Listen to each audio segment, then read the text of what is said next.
Using tear gas and brutal tactics, French authorities have forcibly evacuated their 26th refugee camp in Paris this year. As many as 3,000 people have been rendered homeless and not been given long-term housing, meaning they'll be back on the streets soon. Most of the refugees were from conflict zones that have been drastically worsened thanks to French interference: Syria, Afghanistan, and Somalia.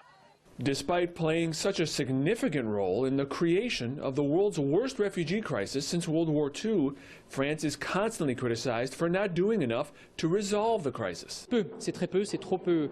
France welcomes a small number of refugees, and it's a very small number given the global emergency.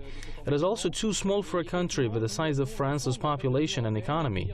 We are calling on Paris and all of Europe to process at least 300,000 asylum seekers this year to make a dent in the refugee crisis.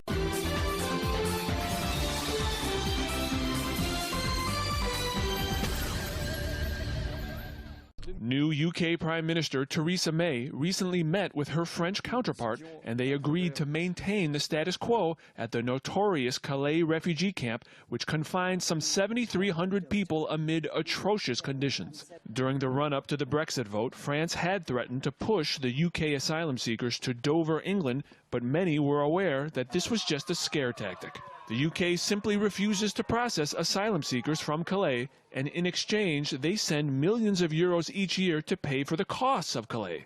France has little leverage, and they also do a purposely bad job of receiving, processing, and accepting asylum seekers.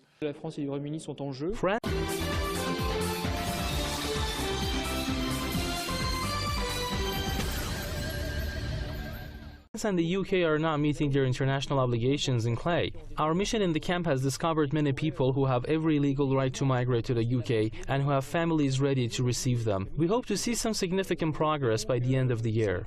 Both May and Hollande have waged xenophobic crackdowns on immigrants, but France and EU leaders insist that the newly independent UK cannot access their common market without allowing the free movement of people. It's an issue which may not be resolved until 2019, when Britain's exit from the EU is expected to become final. Ramin Mazaheri, Press TV, Paris.